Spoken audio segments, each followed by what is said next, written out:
It was perfect, but no. You just had to blow it up. If you'd done your job, known your place, we'd all be fine right now.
It was perfect, but no.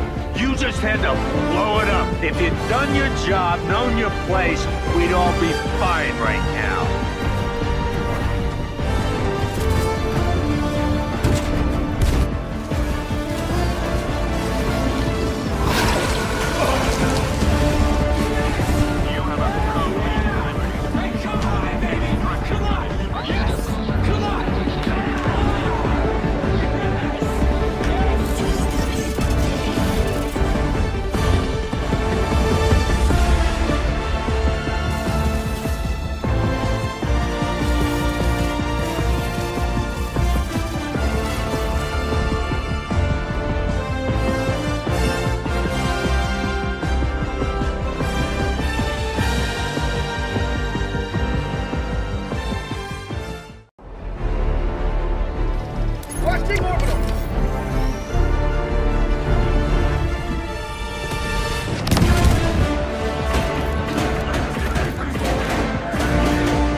It was perfect, but no.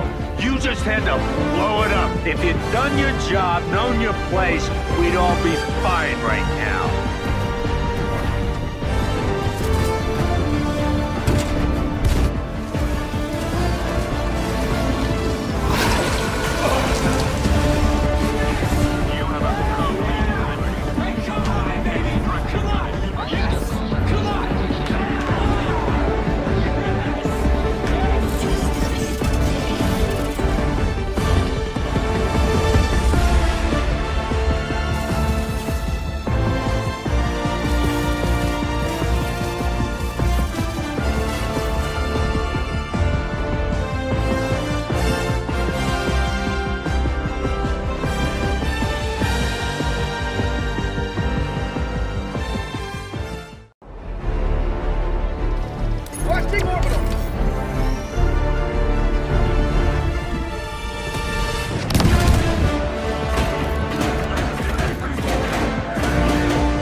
It was perfect, but no. You just had to blow it up. If you'd done your job, known your place, we'd all be fine right now.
It was perfect, but no.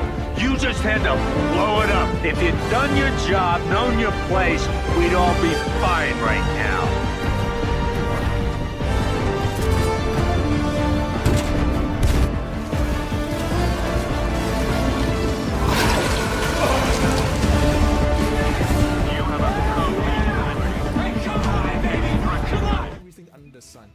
prove whether or not burn-in exists. I myself have conducted a lot of these kinds of experiments as well, and results were always within margin of error. That's to say, completely inconclusive. And then you have the other side of the argument, which basically just says like, burn-in exists because I say it is. I felt like there was a change. I heard a difference. So you can see how there's a massive difference in, you know, testing methodology between the two camps. At this point, I would just consider it like playing chess with a pigeon. It's hard to have a debate when both sides fundamentally disagree on how to even test the hypothesis. But this is just nerd talk at this point. All I'm saying right now is there is no proof that burn-in exists. If you don't like the product, just return it. Don't burn it in for like 200 hours and expect it to sound better. At that point, you're just wasting your return window. If you don't like it, return it. Don't listen to this. This caption says, I'm not sure I believe it. Yeah, don't believe it. It's not true.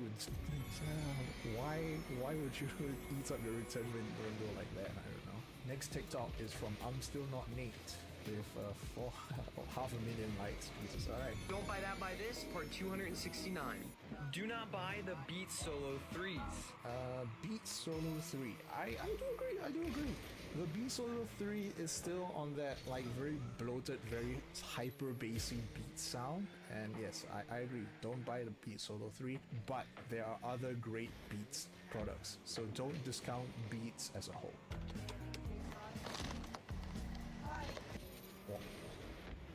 Why though? It's a perfectly good headphone. I mean, it's for the TikTok, I guess. You know, it's the clout, right? Whatever. Instead, get these $15 Booga headphones from Five Below that come with RGB.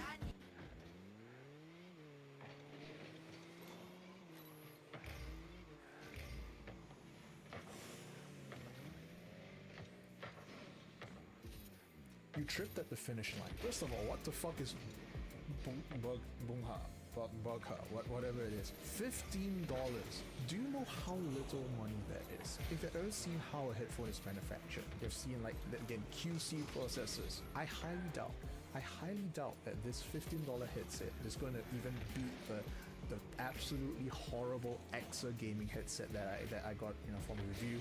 That one cost $50 and it still sounds like dog shit. It's also pretty telling that the one selling point that he tried to show off was the fact that it had RGB. Yeah, you put it on your head, you don't see the fucking RGB. It's not exactly a selling point for a headphone, you idiot. Bonka, $15, Jesus Christ. Let me clarify myself. I am not poor shaming. I'm not claiming that all $15 headphones are shit. There is a KSC75, which I've always recommended as like kind of it's the one true god. There is nothing else that can beat the KSC75 at under $20.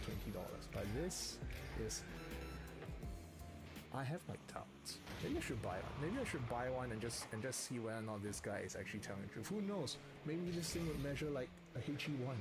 And then at that point, I will issue a public apology if this thing is actually good. Next guy, Carter PCs. Every single time I try to talk about audio devices, I make this exact same mistake. It's a really heavy headset. Stop buying headsets like these. Originated with a headset called the Carter, none of those are headsets. This is a headset, as you could tell by the mic. This is a headphone, as you could tell by the lack of a mic. It's not really a super important distinction, but He's right. A headset needs to have a microphone. Headphones don't have a microphone. It is a minor discrepancy, but it is something that, you know, can throw you off when someone says like, hey, can I get a headphone recommendation? And I give a lot of headphone recommendations. I say, oh, no, I actually want something with a microphone. And it's like, it's a headset, or at least say headphone with a microphone before I start giving you all these recommendations, right? I don't know. But if you're... Next TikTok is by Alyadere. $2,000 earbuds. That looks like the 64 Audio U12T with a PW audio cable. I'm not sure what exactly that cable is. I'm pretty sure I actually have that cable somewhere in there. But shit, I don't know. I forget the name of the cable. So what do $2,000 earbuds with a $300 cable sound like? I could go really into depth with the mid.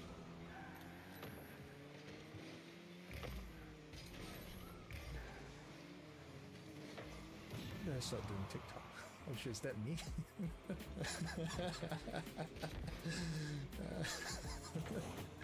Oh my god. Mids, highs, and lows, but I'll just say it's fucking amazing.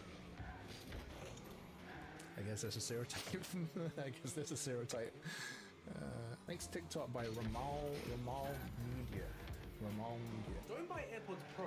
Instead, buy nothing. And I'm not messing with you guys because these are the nothing ear ones. At just $99 US, these nothing ear ones blow the AirPods Pro out of the water when it comes to value. First off, does he even have the nothing ears at that point? Because as I know, the nothing ears kind of like sold out the moment that they went on sale. And the fact that he's just showing like a generic picture just makes me feel like he doesn't actually have one. The exact same feature set. These have noise cancellation, transparency mode, and according to some reviewers, these sound as good as, if not better, than AirPods Pro. My boy DMS has measured a nothing ear one. The ear one is kind of a train wreck, totally terrible. I had absolutely zero faith in the nothing ear one. It measures like shit. DMS said it sounded like shit, and apparently it even comes with a lot of problems in its ANC and transparency modes with regards to consistency. So what's even the point of this? I like AirPods Pros. I'm not claiming that they are the best true wireless buds out there. That honor kind of goes to either Sony's or Samsung's. But they're not bad. AirPods Pros are actually pretty good. Don't hate on the mainstream just because that they are popular. AirPods Pros are actually a great true wireless headset. What did I just say? Headset. True wireless buds. Fuck, I'm becoming a mainstream guy. Less than half the price. And the case can give you anywhere from 20 to 35 hours of listening time depending on the mode you're using these in. And the case also has USB-C charging as well as Qi wireless charging. Those are extremely normal. 20 to 35 hours of listening time, that's like, yeah, pretty average. USB-C charging, that's also average. Wireless charging, also average. You're not convincing me here, Ramal. Thing is fully packed with features at $99. And as a bonus, the earbuds themselves are light and they look insane. Like, they don't look like your average AirPods clone. In fact, in my opinion, I think they look better. Don't buy... Do you have them? Why are you talking about something that you don't have in your hands? Don't be a shill. Don't be a shill, Ramal. If you are going to promote something, at least have the physical product with you, or prove that you have listened to it at least at some point in your life. Yeah, in the comment section, it's like these aren't available to order yet. What? What the hell? How would you know? TikTokers, man, what the fuck? Next TikTok is by Alessandro Greco. Next TikTok is by Alessandro Greco, promoting Soundbeats, best headphones at low price.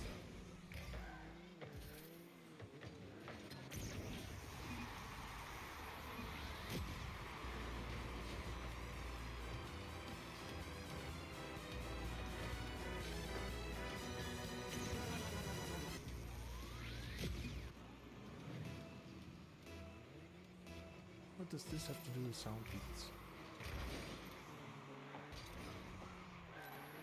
I don't understand this generation. What?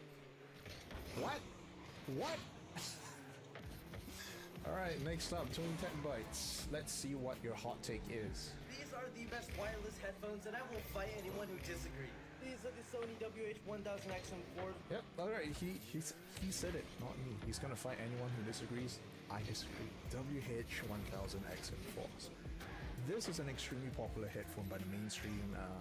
Not sure why. Actually, I know why. It's because like people like MKBHD as well as other tech tubers really promoted it as the best sounding headphone. I'm here to put my foot down and say that the WH-1000XM4s is actually a terrible, just terrible. Don't back it. People make fun of Beats for quite a while. Do you know why people make fun of Beats? It's because in the early days at least, they tuned their headphones to be extremely bassy, extremely muddy to the point where, people always mean that it's just bass cannons and nothing else. It does bass and everything else sounds like shit. I'm here to drop the truth bomb that the XM4s, the WH XM4s, are in the same category. It's just bass. It's just bloated, muddy, not great bass. And here's the thing. I am not the only one who says this. Look at the graph. Look at the fucking graph. It's the bass. I guess that's what a lot of tech tubers like, right? Like, as long as there's a lot of bass, it's a great headphone. No, there is no balance. There's no semblance of tonal balance in there. Instruments just sound drowned out by the bass. Everything bad about the old Beats by Dre. It's exactly the same on the WHXM4. I don't get. Am I talking crazy? It's not a great headphone. It is not a great headphone. And also, I was featured on the New York Magazine recently. See, mainstream people are just calling it the best without actually knowing. It's just bass. It's just bloated bass. Again, I have proof. I have the data to show that it's just bloat and bass. And again, everything bad about the original Beats by Dre lineup. Why do people? Okay, I actually do know why people like it so much. It's because bass. It's because bass. In the article where I wrote about these headphones, I bought it at full retail price, and I would definitely do it again. It's hard to explain the sound quality unless you actually try it, but they're so good. It's just bass. It's just bass. Alright, next one by Tech with Visual. I assume that it's best headphones to buy, but he's wearing like HyperX Clouds, so I am extremely skeptical about this. Prove me wrong. Okay, so I've been getting this question a lot. What are the best headphones to buy? What do you recommend? It's always been the same brand, but a new generation. Some of you may already know what it is, but I'll just show you. They're the Sony 1000 XM4s.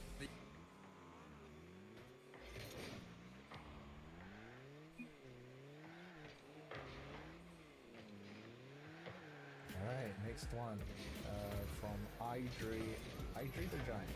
Eldre the Giant. My god, okay. This is the newer phone. It's the world's smartest headphones. I mean, look at it. It looks like it's from outer space, and after trying it, I think it might be. So I have to create my own audio program. I have nothing to diss about, but a lot of people do have interest on these new headphones. The newer phones are interesting because they use what is called like the head-related transfer function, and they do an analysis of your ears in order to create an EQ profile that more closely adheres to your own personal HRTF. I'm speaking like a nerd right now. Basically, Neura does magic to make a headphone sound good. Alright, next guy, Gunter. The best headphones of 2021. These are the Sivga Robins. I know that says SVO200. The Robins is a better name. There's 3 reasons why these are the best, and it's not even that complicated. I also knew this was coming, and this is a bit difficult for me because I know that this guy Gunter actually watches me personally. Here's the thing. This was actually the TikTok that convinced me to do this video on reacting to painful audiophile TikToks. But after I saw this video, I decided to dig a little deeper, and I saw a lot of much worse things. So in hindsight, this was actually one of the more tame stuff out there. But okay, let's talk about the Sivga Robins. I actually have had a set, and it was so mediocre to the point where I I returned them. I told them I didn't want to do a review. It was just didn't care for them. And you would think most companies would get this down, but they don't. Number one is the comfort. Do I need to even explain? You can see those ear cups. They're huge. They just float on your head and basically disappear, which is what good headphones should do. That's true. But comfort is very subjective. I don't want to say that what's comfortable for me is going to be comfortable for a lot of people. I mean, you could say that for sound as well, but comfort is even more subjective than that. 2 is the price. For $160, you literally can't beat these. Now, if you like open backs, that's fine, but these are easily the best closed backs under like $500, $600, $700. Here's where I disagree. It's not the fact that they are just not as good as the best. I genuinely do believe that the Sivga Robins here are bad. Let me do an analysis here. All right.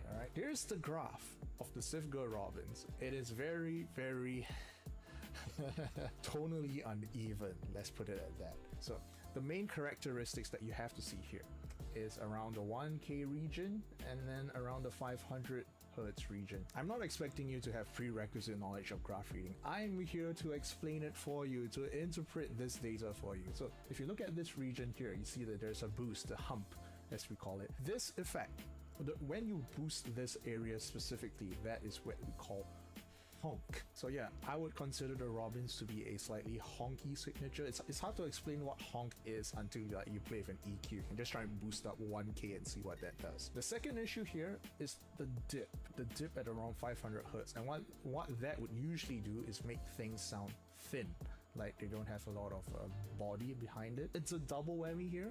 You have the honk and you have the thinness, but it doesn't just stop there. And then you have this, the massive bass boost at over 10 decibels from the lowest point.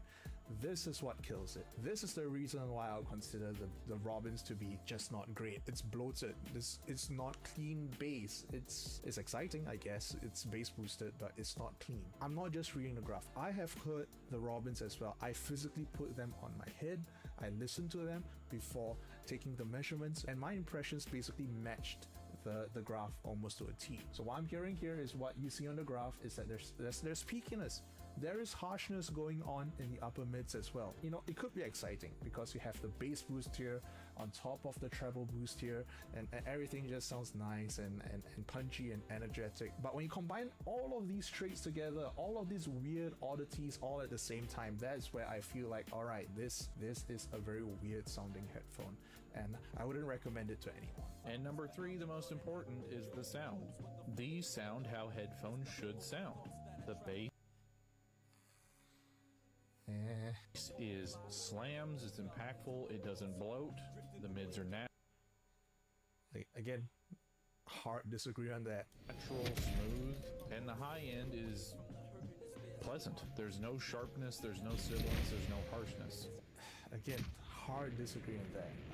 I hear a lot of harshness, not necessarily sibilance, just harshness. Take all those 3 things and you mix them together and you get these. The only headphones that touch these are thousands of dollars, so no one can afford them, so who can? Yeah, hard disagree on that. I will recommend one counter example, one counter recommendation to the Sigma Robin. You can look at the Shure SRH 440s or the SRH 840s or even the AKG K371s, all of which would blow the Robins out of the water.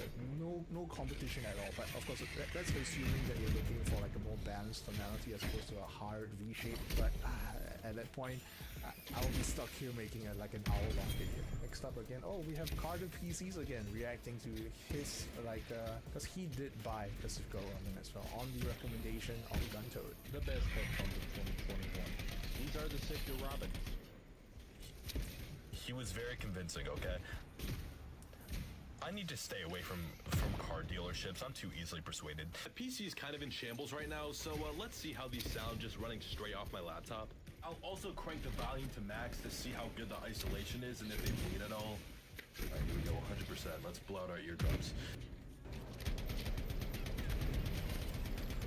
I don't know about that. That was like very peaky and like harsh sounding. Yeah. It is peaky and it is harsh. Again, I don't understand why there's love for the Robins. It was my first impression as well. It's harsh. I mean, besides the bloat. The first thing I heard was the bloat. But then was the harshness. A lot of people that know much more about audio than I do love these things, so if you want to just ignore this video... Who loves that? Who loves that? Let me at it. Robins, man. Fuck, man. It's not the worst thing that I've tried, but I've also tried a lot. And I've tried a lot of extremely garbage headphones. So it's not a low bar, but at the same time, thank you for your thoughts, Carter PCs. Oh, Carter PCs again. Alright, let's see what your take is here. Don't feel bad about having a gaming headset. But please, stop buying high-end gaming headsets and hoping that the microphone or the headphones will sound good. So let's break it down. You buy some SteelSeries Arctis Pros for $250. And you assume because they're $250 they will sound pretty good. Yeah, they'll sound decent for a gaming headset. But the truth is you would get so much more value out of an entry-level studio style headset. And combining that with even an entry-level USB mic. Mansplaining facts. He says the truth. I've said my piece on this as well. You could go and look at the video that I did a while back on the best gaming headphones don't actually matter for the same reasons that he just cited, which is just buy a good headphone and a good microphone, separately. Don't get a gaming headset. It's not worth it. Don't get a gaming headset if you're looking for the best of both.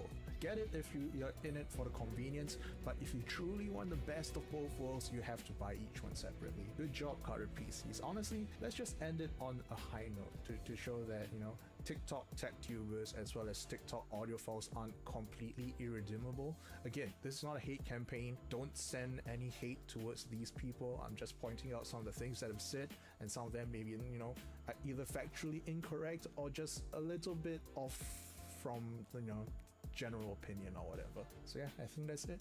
If you hey, besides that, per usual, goodbye. See you next week. Don't die. Fuck off.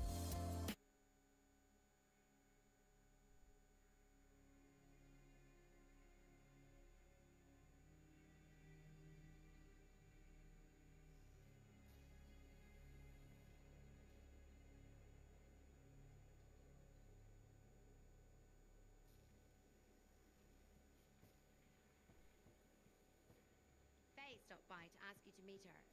She's in a good mood, I think. You need the right tools for the job.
What is going on, everyone? Tech Me Out here, and I am back with another monthly faves. If you are new here, welcome. I hope you are doing well and doing great, and that you stick around. Because in this series, what I like to do is talk about all of my favorite tech and non-tech things, from movies, TV shows, music, bags, whatever I have been enjoying. So I'm gonna link everything I'm talking about down below in the description box, and I also will link past episodes I've done up in the corners as well as down below as well. So the very first item is this small keyboard here. It is literally like, this is the 17 Pro. So that's just kind of giving you scale for size. And as you can see, it's not that big. And oh my gosh, this helps so much when I am working on the go from like my phone or even my iPad. And I don't know if you saw that right there, but it even has the description of how to connect things and all of that built or engraved rather in the case, so you'll never lose your instructions. This works with 2 different devices. It's iOS and Android compatible. So I've been tearing this up with my Samsung Z Fold. You know, the Z Fold 7 is another fave that I love to use this with. And it also has a built-in stand, so I can just prop this back like this. I was worried about the size of the keyboard, thinking it might like be too small for my hands, but it actually flows very well, and I don't like feel too scrunched up in using it. It's super slim and travel friendly. It charges via USB-C here on the side. It also has little pairing indicators and stuff up here, as well as an on and off switch. And if you notice, it's a little slanted like regular keyboards, so you kind of got that natural arch, so it isn't uncomfortable to type on. I see this being handy, especially for me at future events, using, like I was talking about, like my Fold, my iPhone, or even my iPad mini. This is super, super nice, and it's not ridiculously expensive. I can't rave about this enough. So yeah, definitely a strong fade. Magnetically close. I mean, it just does everything. Now these next two things I want to talk about is the new M5 iPad and the new M5 MacBook Pro. Ooh, I almost dropped it. So I opened these up not too long ago, and I've been enjoying my time and experience with them, because the M5 iPad, I will say, the main upgrade is definitely the chip. It's not much different with the design, weight, the screen, all of that is pretty much the same. It's just how fast this moves and how powerful it is. Personally, for me, when it comes to using like a regular size iPad, I tend to use this to take notes. When I'm out and I need to work and I don't need a full-blown computer, that's where this comes in hand. I love script writing up here and content planning. I use Notion, so that is, you know, a better experience up here than it is on my phone, especially when I'm out and I don't have my computer. I also like to answer emails and just handle work away from my desk. Right now, I am using the Apple case on it, so very stock. It's super light, and it just keeps things nice and minimal. I don't like to put like keyboards on this like that, because it starts to feel like a laptop. In terms of weight and size, the bare bones does me fine. Now, the M5 MacBook here, the main thing, truthfully, I'm gonna keep it honest, that grabbed me with this is probably the color first, because I've been very much into the like darker shades, like the blacks and the midnight blues and stuff like that. I haven't really leaned into the silver, and I'm so glad that I did, because this looks so good. It reminds me of the older MacBooks, very nostalgic. Before this one, I've been using my M3 Max. It is maxed out. It's been choking up a bit, and I can't figure out if it's the computer or the internet or what's causing the issue. So I'm very excited to test things out more on the M5 in terms of like how it handles my tasks versus how it's handling on the M3. And this has the nano texture display, so it has that kind of matte screen, so fingerprints and reflections show a bit less of you. So overall, good experience on both. I'm gonna have to get back to you though on what device is best to upgrade from to these, if you get what I mean. Like I'm doing right now, can I get by continuously on this M3 Max that I have, or am I gonna have to really port everything over to the new M5? We'll talk. So make sure you're subscribed so you can stay updated when I come back with more information. Now this next item here, this is something I have been eyeing for a while that I've wanted to try, in this ARC case. So it's super minimal and just so classy. The one I have here is gold, and I didn't know when to break it to some of y'all, but I have switched from the iPhone Air to the 17 Pro, and that is what this ARC case is for. We will talk more about that switch, especially for those that have been following my iPhone Air journey and how I've been using that. I have had to move on to the 17 Pro. Love the Air, but I really needed the ultra wide, so I am now in the 17 Pro, and we have been good. This is a recent change, okay? But I have the ARC case for this. I have also ordered a screen protector, which is on the way, but I have used it on previous phones. I'll link that for you below. Privacy glass screen protectors can be really hard to find a good one that doesn't crack from you just looking at it. If you know, you know, like they're not the most durable, but the ones that I've been using have been pretty good so far in terms of durability and actual experience and stuff. The ARC case, in short, is something that I've really been enjoying because of its minimal form factor and just how classy and luxury in my eyes that it looks. It looks so great when you place it on the phone. It's very minimal protection while still keeping the important areas of your phone protected. So this is more like a bumper case is how I would see it. And my MagSafe is still very accessible, so it doesn't cut that off. But I see this case as a good option for those that don't like cases or that like minimal style cases. It came in this little cute box here, which I was like, okay, very minimal packaging, so no worries there. But all in all, I do recommend. Another favorite of mine definitely has to go to my journal and my pen here. This is a journal in the sense that I like to just kind of replace this with scrolling. If you caught my last vlog, I talked about it a bit. Ultimately, I am using this in moments that I would normally randomly scroll, and to just kind of like dump my thoughts, so they're not just circulating up here in my head. Actually putting them somewhere, so I don't care about how neat this looks. I just really want to get my thoughts out and process them a bit better. This particular one I've had for quite some time. It's a Mario Brothers journal, but this particular one is not up there. I'm sorry, y'all. I hate when people do that to me. Like, I came by what you got and you showed me.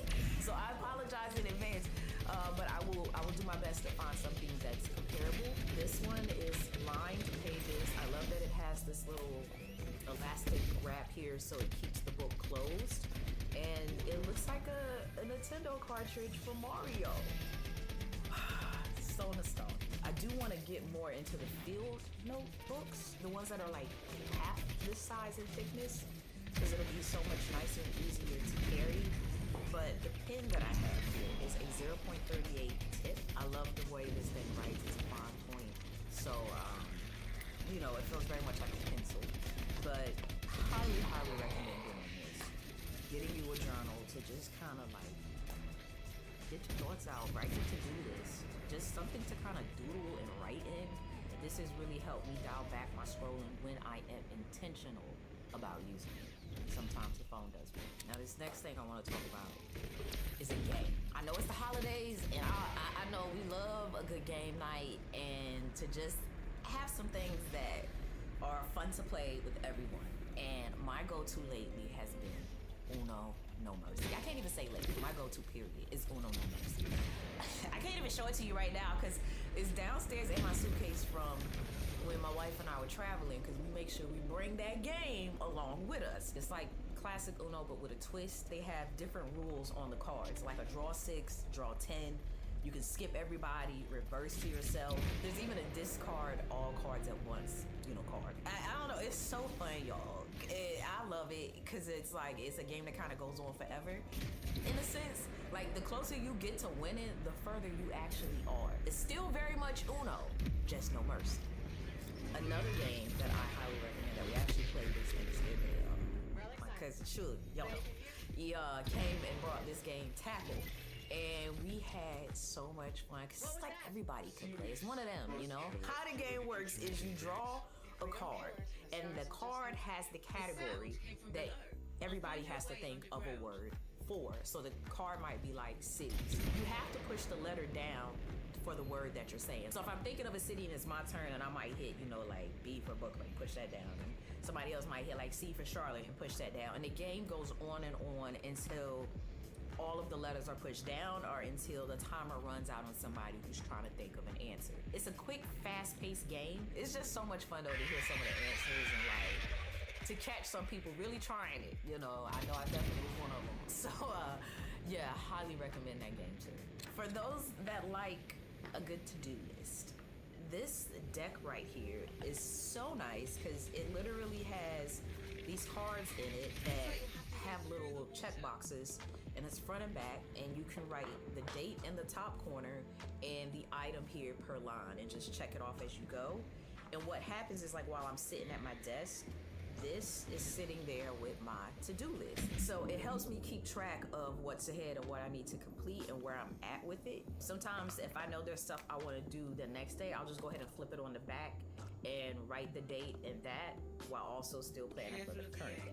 When I found this on Amazon for like $10, oh man, yeah, definitely was an easy grab. Okay, moving right along, we have fragrances. I love a good scent. These are the fragrances that I have picked up lately. I haven't even worn them yet, so I'm excited to break them in. One is this one called Burberry Hero. It's a parfum, so it lasts longer and just overall has a very nice, pleasant, unique scent. I'm trying to pull it out of the container. Anyway, we're gonna keep it in there, okay? This is what it looks like. I wanted this set though because they were running a promo for like maybe $10 more than what this bottle alone would cost. You get the set, which has the shower gel and the deodorant. Now, I don't know if I'm gonna use the deodorant. I don't know, I might try it. The lotion will be a nice base before applying the fragrance, The notes in this, an earthy base of cedar wood, oils, and pine. Hopefully that gives you some reference on what to expect in terms of scent. If not, head into a local store and spray it and enjoy it. Because that's what happened to me. I wasn't even looking for this. I was in the store looking for something else. I have a habit of like if I spray something on me and I walk away and I still keep smelling it and it still keeps like grabbing me, I have to go back and get it. And that's what happened with this. And then this other scent I haven't popped open yet, but I smelled it in the store, and it is YSL. Love their line. This one is called Myself Absolute. Do not judge me if I said that wrong. Apologies there. But this one also is a parfum. This scent, I first smelled it, where was I at? I was in Sweden with my wife, and the waiter had this on. And I had to ask, what are you doing? You know, and it was this here. And so it just grabbed me. Certain fragrances I just cannot ignore. So I'm excited to break this in because I have YSL, Me, Myself, and I, and that is like a go-to everyday scent. Very nice, very pleasant. So these are the 2 new lines that I have. I got maybe another or 2, but these are the 2 that I'm excited to break in first. I don't know how I almost forgot this A6 bottle here. Y'all, I just usually take a water bottle with me, but like a regular, standard size water bottle. But I love how like this is shaped so it fits in the bag a bit easier when I want to take some water along with me. Like the stainless steel lid. I'm not sure the actual material of the plastic. It feels like plastic. It's super nice to carry some water, just enough, you know, without carrying a whole big tumbler. So highly. And then moving right along, this right here, y'all. This utility vest that I got suckered into buying on TikTok. This is one of those things that I was not looking for, but it found me. I love it because it can go under your jacket and it has pockets for like all of your essentials. We're keeping things minimal and no one will ever even know that you have it. Perfect for like traveling and worried about pickpocketers. You know, throw this on, nobody know you got it on. There's literally a pocket here that can hold like sanitizer or, you know, a card or whatever. There's a sleeve here, it can hold my passport, some money, my phone. They have so many colors, and this is the color I chose. I love the gold accents on it. I'm excited to break it in. I did notice though, like, it's not like flat here. Like, I don't know, it's a little folded, rolled up, whatever. On my particular one, I would have loved that to be flat on both sides. But this is like, what, $25 of that? So, yeah, super cute. Even a nice little accessory piece for your outfit, you know? So, don't sleep on it. Now for my bag that I have been into. We have this sling from Orbit. So this is their crossbody. And I love Orbit's product lineup. This one really attracted me because of the color and the design. It is super thin, you know? I love a thin bag because then it can expand as I need it to be. And this is definitely one of those. So this can hold like my DJI. Definitely can hold my journal here without any issues. And we have tons of organizational pockets on the inside. So one along the front here. So there's no exterior pockets on the front, but there is one on the back. So this is gonna be good like for your wallet and stuff. But on the inside of the bag, that's where you have a pocket right here, which is mesh. And it can hold like probably a phone, your stylus, that type of thing. There's another pocket here on the inside, as well as a wide opening there, and some more pockets along the back. But actually, I don't know why I said the stylus in that mesh pocket, because your stylus can go here, or my pen could go there, you know? I just love this thing, and it has this carabiner over here, which allows you to detach, which allows you to the straps. I will be wearing this, so when y'all see me with it, you know what time it is.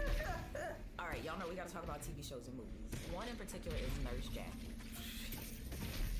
Oh my gosh, this is basically a dark comedy about a very super smart ER nurse. Kind of reminds you of House, if you've seen House, in terms of her intellect, you know. It centers around how she's saving lives at work while also hiding a very serious addiction. It just follows how she balances chaos in the hospital amongst her personal life. And it's really good. Emphasis on the dark comedy though, for sure. But it's really good. The next show that I've been watching is Robin Hood.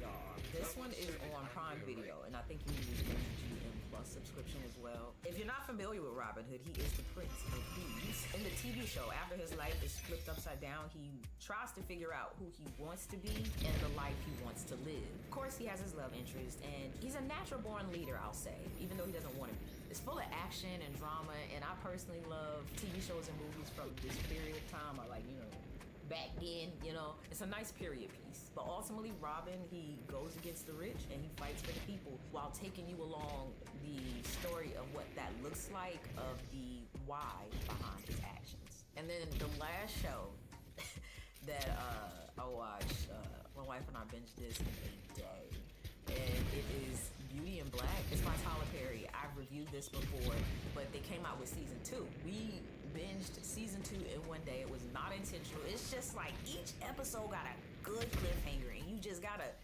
click on to see what happens next, It is a drama series on Netflix. It follows 2 women and their constant chaos in their lives. Season 2 really kind of circulates around the craziness they brought along in the first season. It's like the expansion, So it's a mix of relationship drama, money, power.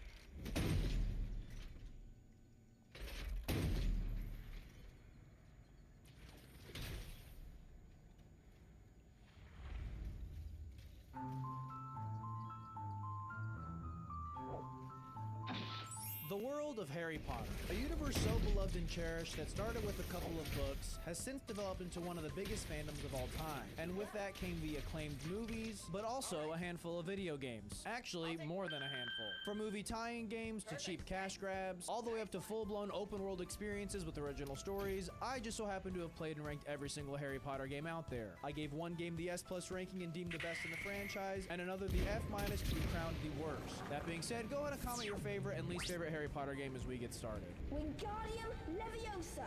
To coincide with the release of the Sorcerer's Stone movie, LEGO decided to get their mitts on the Harry Potter IP and capitalize on the sure craze that would follow, and in turn gave us the first Harry Potter game, being LEGO Creator Harry Potter. LEGO Creator was an original game that let the player use their imagination in a digital sandbox using Legos that got a few sequels, one of which being LEGO Creator Harry Potter and LEGO Creator Harry Potter Chamber of Secrets, which will both be talked about here. As you can guess, this game follows its predecessors in letting you do whatever you want with whatever which Legos, this time being themed around Harry Potter, mainly towards the Hogwarts side of things. You interact with the world however you want, but for the most part, there's not really any missions. There's small tasks to complete, but there's not really any story, despite there being kind of actually decent cutscenes for the time. But I see this game being designed exclusively for children. I think it'd be really hard to have a fun time with this as an adult, or even a teen for that matter. Let me disclaim, I think Legos are very fun, although insanely overpriced for whatever reason now. But I'm just saying this whole digital experience does not seem very thrilling or just fun whatsoever. Honestly, teeters on the lines of a educational game, just kind of letting your brain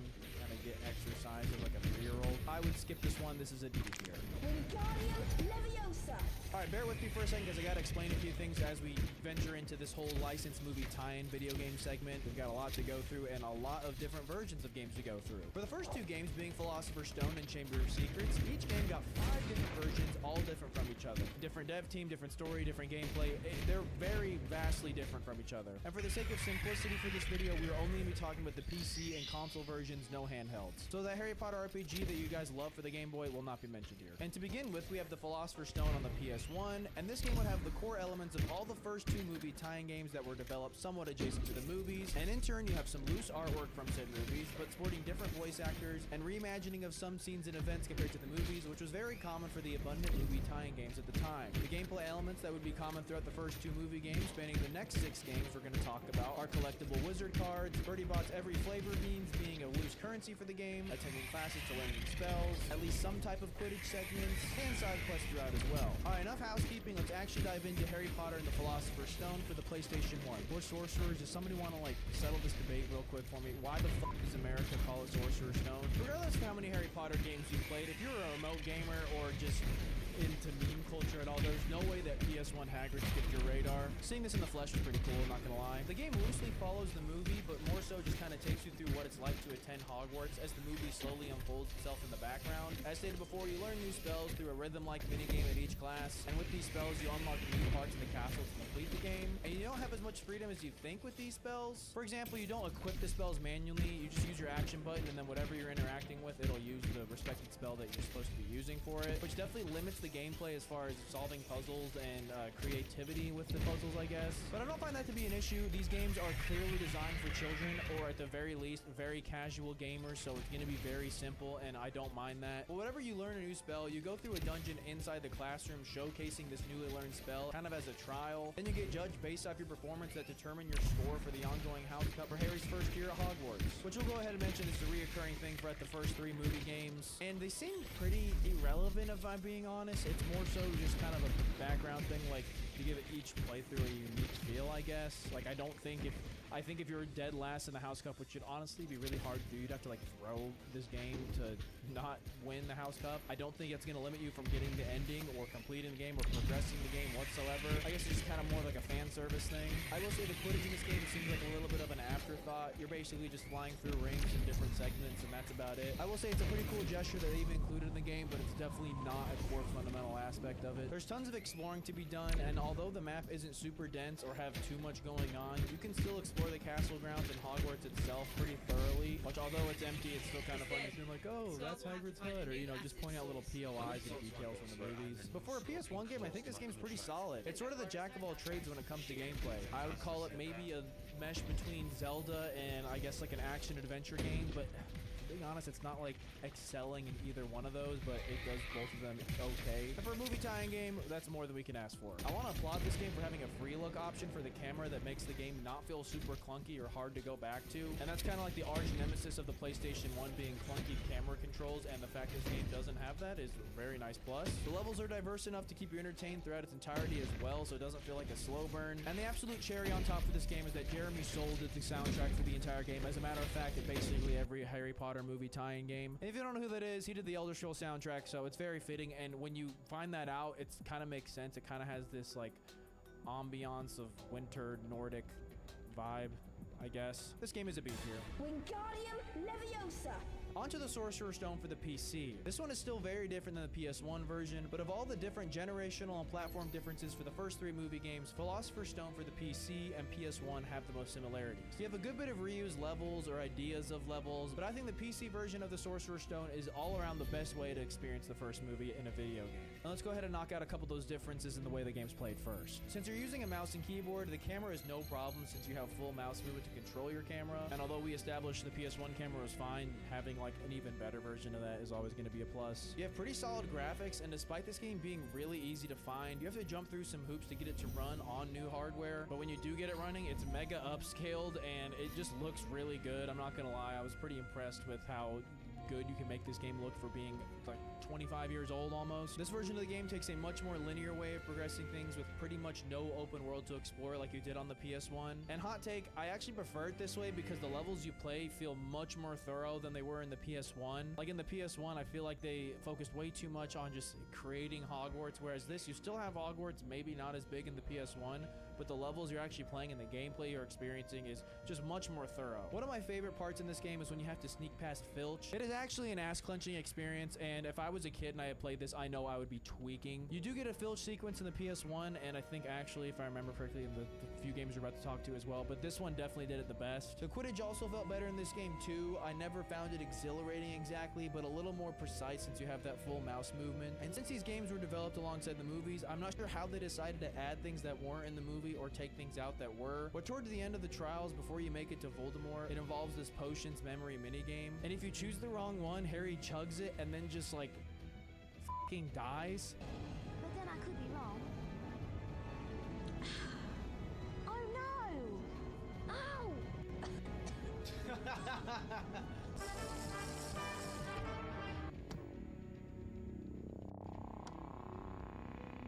Overall, I think this is a better game and very enjoyable for Harry Potter fans, but still gives actual gamers a good time. I was a really big fan of the linear level design, but still also somehow keeping those gameplay elements of the PS1 version intact, very much so. But I firmly believe this is the best way to experience the first Harry Potter game, and this is an A tier. Wingardium Leviosa.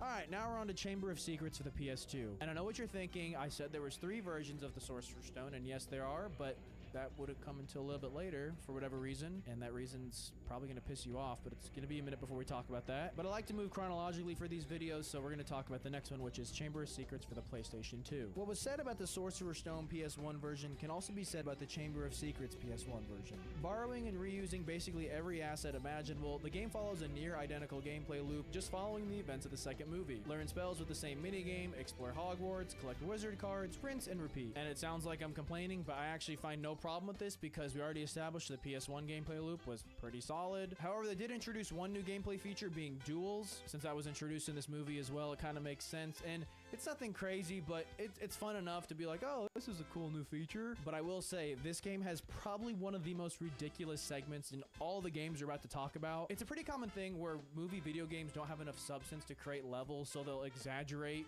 parts of a movie that really weren't that big into a whole-blown level, and we got something fucking crazy for Chamber of Secrets PS1. That being, when Malfoy calls Hermione a mudblood and casts a slug spell that backfires on him, you're sent on a chase sequence level where Ron is constantly throwing up, and you have to avoid his slug barf stains while staying close to him to not lose him. This is the most Shrek-ass bullshit sequence I've ever played in a video game, and I am so down for this. And if that wasn't enough, after that, once you make it to Hagrid's hut, he's making him, you know, he gives him the potion over to make him not sick anymore, and you play this other mini game where he's throwing up slugs, and you have to take the cauldron and catch the slugs and dump them out and rinse and repeat until you beat the time limit. It's funny to think that in this 4, maybe 5-hour game, 30 minutes of it is spent on the Ron slug barf arc is just hilarious. Outside of that, the only downfall this game had, the final boss being a little underwhelming, especially compared to the rest of the game. I don't know what it is, but the Basilisk fight is one of my personal favorite scenes in all of Harry Potter, and this just felt, I don't know, half-assed. It's actually like, I would call it like the worst level in the game. But long story short, if you like Sorcerer's Stone for the PS1, you're gonna like Chamber of Secrets for the PS1. This is getting the same exact ranking, a B tier. Wingardium Leviosa. Onto the PC version of Chamber of Secrets, where they took the exact same format of the PC version of Sorcerer's Stone and said, again. Except this time around, I would say they threw in enough changes and upgrades to the gameplay that this is a significant increase in quality. The Quidditch and flying segments really stood out to me. You could kick the shit out of your opposition, which was a nice little change, and then they kind of go all limp like a fucking sloth. Also, the way you learn spells changed from a tracing game that was bugged on newer hardware to now more of a rhythm game. Similar to the PS1 version, this game also implemented dueling, which had even more depth on the PC and gave you a good amount of options for your moves and actions. But above all, like the PC version of Sorcerer's Stone, the Chamber of Secrets PC version has the best dungeons in all the movie tie-in games. Not only from the classroom where you learn the new spells, but every single level in this game is just solid, and there's rarely a dull moment. And also, unlike the PS1 version, the final level in this game is fun too. I really enjoyed Chamber of Secrets PC, and it is a perfect example of taking an already successful format and just upgrading it and making it better. Basically, Breath of the Wild, Tears. A completely irrelevant nitpick here, but getting this game to run on modern hardware was actually such a pain in the ass. You're gonna have to do some homework and some file manipulation. I'll just leave it at that. But this is the best movie tie-in video game, and this gets a S ranking for the video. Wingardium Leviosa. And for the last edition of Chamber of Secrets, we got the PS2 version. Now, apparently this is a lot of people's favorite Harry Potter game, I've come to realize, and it makes a lot of sense. You have the most immersive and open-world version of Hogwarts so far, actual side quests, equipable spells that you can cast at any time, on top of there being more spells than any other game we've talked about, but above all, Minecraft Creative Mode grass. The game took elements from the PC version and PS1 version, but I think it's different enough to stand out on its own more than those versions together. As stated before, you're given a much more open world experience with this whole day and night cycle, where you wake up, attend your classes, or do whatever tasks you have to do for the day, sometimes in any order, which is kind of cool. Then once everything's finished, you can open the pause menu and end the day, or explore Hogwarts to your leisure and find other secrets and side quests. But once you end this day, then you progress the story, rinse and repeat. Sometimes there'll be a little night cycle, you can do some mischievous things and sneak around the castle and whatnot, which is pretty cool because the game actually directly incentivizes or tells you, hey, you don't have to progress the story right now. You can still do random shit around Hogwarts if you want. I want to highlight the manual equipping of the spells does a lot for the gameplay and how solving puzzles and combat works. As I mentioned before it was just you press the interact button and you cast whatever spell on whatever creature or whatever object you need to cast the spell on, and you didn't have to think about it. It would just do it for you, whatever spell you needed. That was the one that was going to be cast. And I have to equip those spells manually and kind of think, oh, what spell do I need here? And oh, it's this kind of enemy. I know I need to, flip it over on its back and then hit it with a fire spell, whatever it may be. And you can even equip your broom to one of these slots and fly around Hogwarts. I mean, this is kind of everyone's dream at the time. Pretty badass. Already talked about the PS1 versions of these games. Already had a pretty solid experience when it comes to exploring Hogwarts. Dueling is here, and it's basically like playing Wii Tennis. I didn't find it super interesting, especially compared to the PC version. And Snape looks like Lord Farquaad. But maybe this is me being weird. I do want to nitpick that the camera kind of felt in this game. Like that free camera in the PS1 version is really good. I don't know how they kind of backtrack on the PS2 because the PS2 was the era and like GameCube and whatnot is when I feel like camera problems with video games was solved. Don't know how that happened, but whatever. This is just a great game nonetheless for Harry Potter fans, and I see why it's a lot of people's fan favorite. However, I'm willing to bet a lot of people never got to experience the Chamber of Secrets for the PC, hence why I'm rating it below it. It still gets an A tier. Wingardium Leviosa. A lot of people really like this PS2 Quidditch standalone game, but I don't know.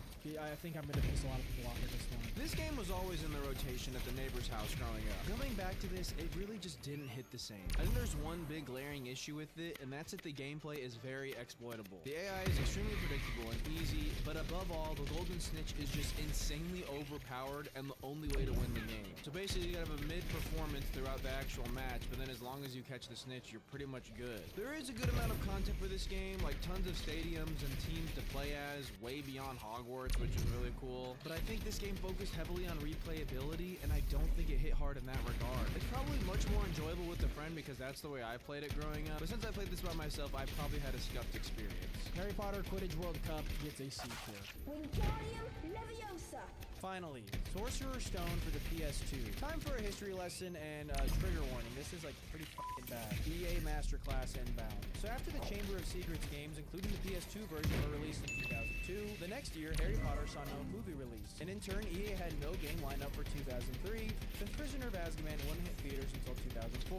So to fill this dead time, aka their wallets, a PS2 version of the Sorcerer's Stone was released in the gap year. So what, they decided to retroactively go back and make a video game based off of the first movie on the kick-ass PS2. What's the problem? Well, let me just tell you my experience with this real quick. Not knowing of the release dates after the fact, I played the PS2 version of Sorcerer's Stone as my very first game for this video. And I'm not gonna lie, I was pretty impressed with this game. You would learn new spells, you manually equip those spells, use them together, you explore Hogwarts, you have a day and night cycle, etc, etc. When I got around to playing the Chamber of Secrets for PS2, I noticed something. These games were very, very similar. And not just the way the game was played. These are the same fucking game. So I'm playing Chamber of Secrets for the PS2 and I'm cursing it. I'm like, wow, this is just a copycat game from the game last year, not knowing that Sorcerer's Stone came after. And that's when I saw Sorcerer's Stone for PS2 for what it was. The start of the EA Greed Fest that we know today. FIFA Ultimate Team, Star Wars Battlefront 2 loot crates, and pay-to-win microtransactions were born the same day that Harry Potter and the Sorcerer's Stone for the PS2 was released. And look, I know it probably sounds like an exaggeration, but I'm saying they reused assets for this game. I mean like straight up dungeons and levels, and it is actually copy-paste. A true copy-paste experience. Down to the Minecraft creative mode grass. On top of that, there's just straight up less content, and the real nail in the coffin is that this game only has 5 learnable spells, where Chamber of Secrets had 10. Yeah, normally it's like the other way around. The game that comes after doubles the amount of spells, but the game that came after halved the amount of spells in the game, which in turn just makes the game just worse. I mean, straight up a worse experience. I mean, bro, the troll in the bathroom makes the fucking stock grizzly bear sound effect. Alright, enough bitching and moaning. It's like not actually a bad game, but for context and just when you really crack the code behind this game, it leaves a really big sour taste in your mouth. Also, randomly, this game is super rare. I think it had a very limited run. And they did very limited marketing for it. I think since it was a dead year for the Harry Potter movie, they just decided to not really advertise this, so it just felt like a throwaway game basically. And it could have been really good. They could have made a very like unforgettable gem here, but and to some maybe it is, but not for me. I can't give this game anything higher than a C tier. Wingardium Leviosa. What many people see as the best movie in the franchise. By the way, stick around for my speed ranking at the very end of all the Harry Potter movies. This game also got multiple versions, this time only being 2 since the PS1 was now outdated at this time. We'll go ahead and talk about the PS2 version first. Similar loop as Chamber of Secrets to the PS2 going on here, only there's one massive change. That being the use of multiple characters.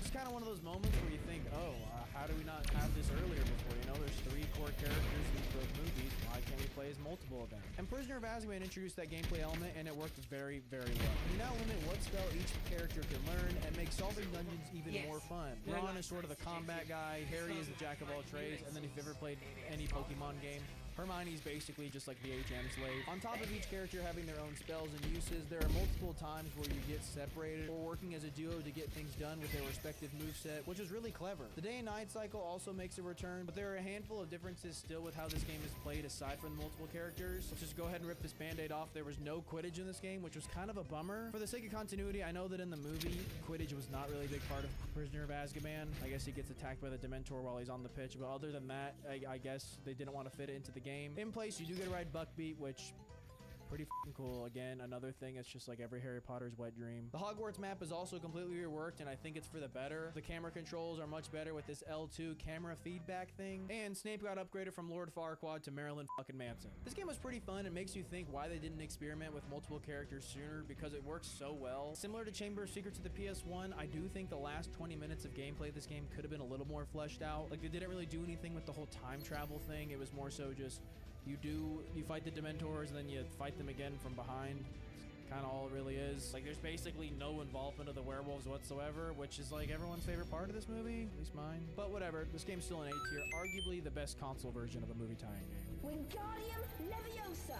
Onto the PC version of Prisoner of Azkaban, which also did some of the experimental changes from its PC predecessors. The character change thing is here, but it's much different. It's more like you just have segments where you play as a different character. There's no manual switching between them or any type of like, you never really play as multiple characters at once like you did in the first one. It's more so like, oh, the game's gonna automatically switch you to a character and they have specific spells, but since this is the PC version, there's still no equipable spells. You're just gonna click on whatever you're gonna click on and it's gonna cast a spell that you need to cast. And if you've noticed, the PC versions I've talked about, I've always praised the dungeon design being really fun and kind of maybe not challenging, but just creative. But this game, oh my gosh, is so easy. Not only easy, but very short. I think I beat this game in like 2.5 hours. When a game is easy, usually it's short because you can fly through it, but I was doing a good bit of poking around, but I was just like, oh, we're at the end of the movie now. I guess we're done. I will say there are some fun sections, like in some of the Hermione segments, you have this animal casting spell where you get to take on the form of a dragon or bunny. You also get a couple of Super Mario 64 slider segments when you're playing as Harry, which felt random. This is just a mediocre game. I hate to say, I really liked the PC versions of these games, arguably more than the console versions. I really wanted to put it higher on the list, but it's just not that fun. It's uninspiring and also lacks from a pretty pathetic ending compared to the movie. As far as the gameplay goes, this is a C tier. Wingardium Leviosa. Goblet of Fire is the movie that marked the darker story hiding inside the Harry Potter universe. And this also got a movie tie-in game that changed the formula pretty dramatically, and not for the better. Luckily, we only have to talk about one version of this game, because now we're getting just one version per game entry. But Goblet of Fire decided to take a more traditional PS2 era approach with the action adventure linear mission format, which I think was a bold decision since the previous 3 games in each version within said games was the same formula that had been working out very well this far. Goblet of Fire did introduce 3-player co-op between Ron, Hermione, and Harry, which is another element you could argue took a little long to see the light of day, but it doesn't matter because this game fucking sucks. The level design, combat, spell casting, and the lack of puzzles results in an uninspired, boring experience. I think this format could have worked if the gameplay was actually fun, but it's not. It's insanely repetitive, gets old very, very fast. If that wasn't bad enough, the worst element about this game is that if you want to complete the main story, you have to go back and play the same linear levels over and over again until you get enough of these shields that then unlock a new level. If you ever played Shadow the Hedgehog, it kind of reminds me of that, except you're not fucking killing cops. But yeah, replaying already boring linear style levels to get the true end or like progress this game at all is just not a good design. I actually remember getting this game for Christmas and playing with my 2 older sisters, which worked out very well because it's a 3-player co-op game and us 3 would just play it. And we hit a part where like, oh, we have to replay this bullshit ass level to get the next level. No, thank you. Oddly enough, I do think we ended up finishing it, which cannot be said for this playthrough. I'm sorry. I love you guys, but not enough to play through Goblet of Fire in its entirety. It gets the first F tier for the video. Wingardium Leviosa. For Order of the Phoenix, my 360 copy didn't get the mail because there was some snowstorms and stuff, so I had to play the PS2 version, which is a much worse way to experience this game, graphically speaking, but as far as I'm concerned, it is the same game, has the same levels and same experience, minus the aesthetic. Changing the formula back to what was liked about the first 3 games, you start off as Sirius Black teaches you some of the core spells of the game, which are used by rotating your wrist with the analog stick, which can result in Harry's hand looking the same as when Professor Lockhart tried to heal his wrist. A few story quests kick things off as you are cut loose to explore Hogwarts in its entirety as you please. From here, you're given the task to assemble Dumbledore's army in the Room of Requirement by locating and recruiting students using the Marauders map. And it's not like 1 or 2 students, it's like fucking 25, I think. And the way you do this is using that Marauders map like I talked about, and you walk around Hogwarts talking to someone. They're gonna bitch and moan about how they're late for their class or someone's bullying them. You're gonna help them out, and then they're gonna be part of Dumbledore's army. And you rinse and repeat 25 times until you unlock the end of the game. 80% of this game is a fetch quest around Hogwarts, which again, I know people fucking like walking around Hogwarts, but it gets old fast, man. Anyways, once you do all the fetch quests for like, it's like 2 or 3 hours worth of content and doing random bullshit chores. Honestly, they're chores around Hogwarts. Then the end game starts and you play out the last 30 minutes of the movie. And that's the game. That's the whole fucking game. To be honest, I think Order of the Phoenix already isn't exactly super exciting to begin with as a movie, and there's not really much content going on enough to facilitate a video game. So that's why I think they took this whole fetch quest route. I don't think they had really much option, but you know, you gotta make that money somehow. In their defense, Hogwarts, it looks amazing, even on this bullshit ass PS2 I was playing it on, but there's no, it just feels so uninspired. Just because you can do and explore, it's just still very, very empty. One more thing, there's not a single loading screen through Hogwarts. That is a amazing feat they pulled off. I don't know how they did that. Even on this PS2 version, that is just insane to me, actually. But there's still nothing to do in this game. It's a D tier. Wingardium Leviosa. The Half-Blood Prince made a bold decision to reuse a lot of the same assets from the Order of the Phoenix video game. But this time they did it right. Or maybe just less wrong. We have what looks like to be the same map from Order of the Phoenix, on top of the same engine from what I can tell, but now we have actual levels and missions that feel like they have at least a little bit of thought put into them instead of mindlessly walking around the castle begging people to join your little army. With this comes a lot more action and combat segments, and although it's not very like super fun, it's actually very exploitable if you get your timing down. It's at least more entertaining than what was going on in Order of the Phoenix, and it uses that same right stick mechanic where you kind of just go crazy with your wrist, and I don't know, you just use the same 2 spells and you're good. But people are gonna hate me for this, but I think this game has a really fun potion minigame, which is like probably 35% of this entire game is just mixing potions together, and this, it's kind of like a rhythm, but also like you got to put them in the right order and the right amount of time, and you know, shake it before you put it in, whatever you may need to do. But it's so bullshit, but it's so fun. It definitely overstays its welcome, but it does at least get a little harder as you go on. Like, I definitely failed a couple times doing this. But then this game also has a super goofy segment, kind of like it's in the movie as well, where he drinks the liquid luck or the confidence potion, and then he's acting all goofy and just quirky and weird. But in the game, you do that, and then you get this first person segment that has this like super silly music playing. It really just gives you like Bully Maguire vibes. As stated before, the game is really easy, but at least way more dense than Order of the Phoenix. You can still explore Hogwarts, but it just feels like there's more, at least there's like conversations going on and just little secrets to explore, more so than there was in Order of the Phoenix. I really like they also added a nearly headless Nick as your GPS, which was a really tasteful decision. And the end of this game is also pretty underwhelming. It didn't feel any more difficult than the rest of the game or introduce anything new, since basically all the combat in this game relies on duels. The best way to sum this one up is it's what Order of the Phoenix should have been, but still fell short. It's a C tier. Wingardium Leviosa.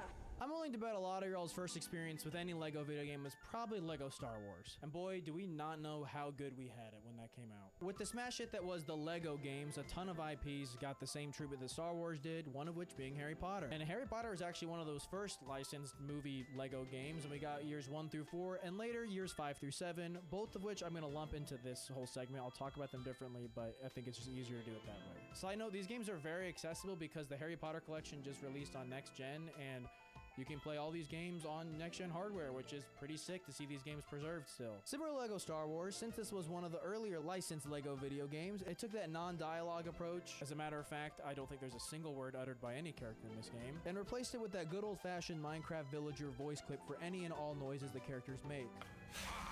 And the cutscenes are summarized with funny gestures and gimmicks the characters make that somehow still summarizes what's being said or going on in the movie. And you get all sorts of funny secret interactable moments like secret cutscenes and folding this guy into the couch and it comes back up all fucked up and shit. Now, I was lucky enough to play this game growing up and it was great, and playing again for this video, it's still great. These games stand the test of time very well. These early licensed LEGO games go so hard for no reason, and LEGO Harry Potter, both collections of years, is a spitting image of that. Since you play through the movies in true LEGO video game fashion, you play as tons of different characters who can interact with different entities in each level, and one of the major differences that I found between LEGO Harry Potter and something like LEGO Star Wars or Indiana Jones, which were definitely like the rivaled LEGO video games at the time, was the use of magic in its equipable slot to solve puzzles and progress each level. Yes, in LEGO Star Wars you had the Force, which, you know, lets you build things and destroy things, pull levers, whatever it may be. Then in LEGO Harry Potter you have Wingardium Leviosa, which is basically the Force, and then so many other spells to learn way later on in the game, and gives you way more interactivity with the levels. With that being said, a lot of people see years 1 through 4 as a breeze, since a good half of the game you're only using 2 or 3 spells. But once you get moving forward, the game continues to get more complex. Also, like LEGO Star Wars, there are tons and tons of collectibles, secrets, characters, and Easter eggs to unlock that give this game so much replayability, especially with a friend. And correct me if I'm wrong, but I don't think in any of the video games we've talked about so far, they've got the full licensing from John Williams, and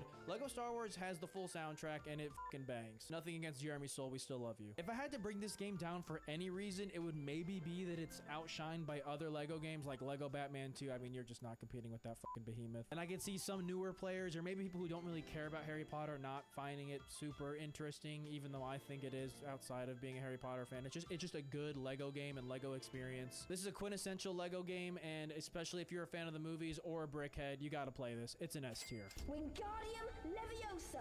Just like the movies, Deathly Hallows also got 2 separate video games to cash in on the Harry Potter craze, sporting yet another shift in the gameplay formula, this time being a fucking third-person shooter. And not like Uncharted or Gears of War, this is like 50 Cent Bulletproof. With probably the most repetitive gameplay on this entire list, you're seeing going around killing everything that stands in your way in their linear style missions that are dull. And kind of like Order of the Phoenix, since this movie doesn't really have a lot of action, which doesn't make it a bad movie, is they have to put a bunch of filler levels. Like there's this one where you're at a fucking power plant just saving muggles. I don't know. Another one where you're like creeping past a dragon. It was just weird. It did not fit the vibe at all. It felt so flat. To be fair, I know that in the movies this is kind of where they were like their wands turned into guns. They were shooting, you know, stupefy whatever spells at each other. I guess they were like, oh, we gotta make a third-person shooter out of this because that's what people like. The game just does not feel well. Outside of the bold decision to go third-person shooter vibes on this game, it just doesn't control well. It's not fun. It's insanely repetitive. I've already said all these things, but I just want to say them one more time. It's the worst game in the entire franchise. F-. Wingardium Leviosa. Deathly Hallows Part 2, gonna come in as a shocker, also was a third-person shooter. They probably developed these games right after each other, and I will say Part 2 got a pretty significant increase in the controls and just responsiveness to everything. So I guess that was nice. It was definitely more playable than the first one. Deathly Hallows Part 2 is basically just the Battle of Hogwarts, so with that, you got a lot of opportunity for a bunch of different levels. And there were some that were actually kind of fun. I know when you're McGonagall on the bridge and you get to kill all the trolls and stuff, that was okay, just because it's like, oh, this is kind of cool. The game is pretty. It's a beautiful game, so there's that. There's this part where when you and Hermione go to the Chamber of Secrets, you're just fending off spiders for like, I'm not joking, it was like 30 minutes in like a 3-hour game of just in the Chamber of Secrets fending off spiders, and Ron's fucking bitching and moaning the whole time. Why spiders? Why couldn't we follow the butterflies? It is cool that the game lets you play as a bunch of different characters. For example, you get to play as Mrs. Weasley and duel Bellatrix Lestrange and kill her. kind of cool. But overall, this game does feel like a chore to get through. It's not fun. I don't recommend it. The whole third-person shooter thing just, I don't know why they did this. It does get a pretty kick-ass end credit scene that shows you like a montage of all the Harry Potter games, so that was pretty touching and very fitting for the last game in the franchise of the movies, that is. Still gets an F tier, though. Wingardium Leviosa. The following year, after Deathly Hallows Part 2 had been released, one last loose movie tie-in spin-off game was released, and that is Harry Potter for the Kinect. The game, as the title suggests, uses the Kinect accessory for the 360 as you play through missions that play more like mini-games that follow the events of the movies. And I don't think anyone was really ever begging for a Kinect motion control exclusive Harry Potter game. I know the Half-Blood Prince and I think Order of the Phoenix Wii versions had motion controls with the Wii, as you could cast spells, which also sounds like a fucking nightmare. And also, to be fair, I think both Deathly Hallows 1 and 2 supported Kinect controls. I think you could like say things or you know, use the mic and it would do stuff. Also, don't give a about that. But anyways, you play through unresponsive levels until your copy you bought off of eBay wants to stop working because it's scratched. Yeah, that's happened to me, so I didn't really get to experience this game as much as I wanted to, or didn't want to, rather. Also, my setup for Kinect or motion controls in my game room is just not really fleshed out, so I was playing on the couch and it just was not working well. It was not fun. It was not fun at all. But I'm gonna go on a limb here and say I didn't really miss out on much here. This is an F tier game. Wingardium Leviosa.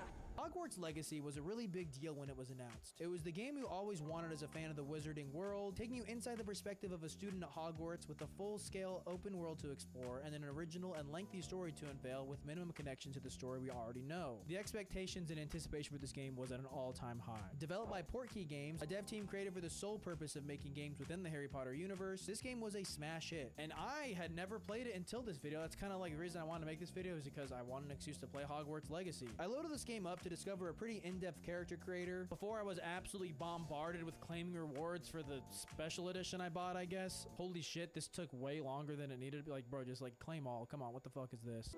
Bro, I fucking get it. I got a bunch of shit for buying this game. Anyways, you play as a 5th year who's a 1st year, and your journey to Hogwarts gets ambushed by a dragon, and you then discover a secret book that unveils ancient magic. And without spoiling too much, that's basically how the main quest goes. You kind of just explore more about this ancient magic that you're able to wield. As someone who's never read the Harry Potter books, I don't know much about the deep lore or basically anything that's not in the movies, so I enjoyed this story a lot. Can't say how that is for people who have actually read the books or appreciate the lore a little bit more, but I thought it was pretty interesting. Anyways, you attend your classes, learn new spells, complete assignments to learn even more spells as this main quest is unfolding in the background. But in between the main quests, you're given so many side quests and places to explore at your leisure. And what I want to highlight about this game first before we get into anything else is its pacing. I'm not gonna lie, it's a little bit of a slow burn to get started. Definitely not boring by any means. I just think they really want to make sure you know what you're doing before you're completely cut loose. With this, you're given elements that you would normally think would be at the start of the game way later on. For example, I didn't unlock the ability to put skill points into things until it was probably close to like 6 or 7 hours. Something you think it would be at the very start of the game is unlocked so later on, because I think, again, they kind of hold your hand a little bit too much, but I think it's because the audience of this game is probably like 8 or 38, if I had to guess. Anyways, a few hours after that, then you unlock maybe like the Room of Requirement, which is a whole game within the game. A few hours later, maybe you get your broom. Maybe 10 hours later, you can add beasts to your vivarium and have a whole fucking Chow Garden. If you know, you know. Which I really like, because the more you give to this game, the more you get from it. With this, the pacing makes you feel like you never run out of things to do, and that's pretty true for the most part. The gameplay or loose format for this game is kind of like Dark Souls combat on baby mode, and then Far Cry exploration with a sprinkle of like Breath of the Wild, Tears of the Kingdom throughout the entire game. You learn so many spells in this game, and although a lot of them are pretty useless, there's still enough diversity to have a spell bar pre-made for whatever you're up against. And if you learn to swap through those presets, you can go fucking sweat Team 6 in this game and just be unstoppable and basically never have a cooldown. Throw in the use of potions and combat plants, and you can add some flair to your playstyle and look really cool. Because the game already gives you a lot of ways to handle combat in this game, but I found abusing the unforgivable spells to be super overpowered and the way I played this game. And to be fair, I think this game is designed to have the unforgivables be overpowered. But as alluded to earlier, the open world gives you so many places to explore with plenty of tasks for completionists. The Merlin trials, every witch beast, room upgrades, potion recipes, conjurations for the room of requirement, and exclusive gear. The gear system I felt like could have been a little better. My thing with it was I would get a new piece of gear that would be like the best in my inventory. I'd equip it, and then like an hour or two later I would find something better, and I felt like I never had the same piece of gear for longer than 2 hours even after I would upgrade it. So when new gear is constantly getting power crept, it kind of felt hard to like get attached to gear. Like, oh, this is like my helmet that I really like and it's super good and has this super unique attribute. There's really not that in this game. I will say to kind of like combat this is that they let you change the appearance of any gear to any gear you've already got. So even if you have a horrendous hat or something, it can look like the most badass helmet you've ever had or something like that. But we can circle back to the RPG elements or lack thereof in this game. Not that every game in the world needs to have RPG elements, but this one kind of, it's a very baby RPG game, if you want to call it that. Can't really have like a build. It's just like you just basically are constantly upgrading your overall character and not really focusing into one play style. For example, I barely did any stealth in this game, and there's a whole segment in the skill tree that's all about stealth, and I just didn't touch that whatsoever. And as far as the decision making, for the most part, it's good or bad with no real in between. That being said, I did get put into Slytherin and the Sorting Hat, and I embraced that. I was just an absolute fucker in this game, like an absolute dickhead. One girl was like, oh, my family heirloom's over there, you go grab it. I'm like, sure, yeah, I'm grabbing it, and then I'm gonna come back to you and tell you that I'm fucking keeping it. What? But you can't. It doesn't belong to you. Finders keepers, Grace. I felt like they would kind of Disney-fy this game a little bit and like not let you be mean, but you can definitely be mean in this game and evil. That being said, there is 3 different types of endings in this game: the good, the bad, and the true. So, you know, not much really like diversity with that. Not every game needs to have a bajillion endings and a bajillion decisions to make, but I'm just saying in comparison to people who are expecting some hardcore fucking Baldur's Gate experience, you're not going to get that from this, and that's fine. The story is interesting, but I was more compelled about the surrounding stories and side quests. Without spoiling anything, you buy a store later in one of the side quests and you get a pretty interesting quest to go along with that. I'll leave it at that. There are a lot of filler ones, like, you know, just little kids around Hogwarts, like, this person's bullying me, go talk to him, or, you know, just really minuscule things like that. There's a lot of filler, but there's enough depth in the more grandiose side quests to keep it interesting. One last noteworthy piece of information is that Portkey handed over the keys to their community and let them go balls to the walls with the mods in this game. So much so that they have a Skyrim Anniversary Edition menu option to just browse mods and install them right then and there with no third party. You know, you don't gotta go to Nexus Mods or even the Steam Workshop. It's even easier than that in this, which is really cool. I like to keep that separate from the ranking, but I definitely just have to give it a shout here. It's pretty insane how easy it is to do it on this game and how like many there are to choose from. It's pretty overwhelming, but this was a phenomenal game. I enjoyed it way more than I thought I would, even outside of being a very, very casual Harry Potter fan.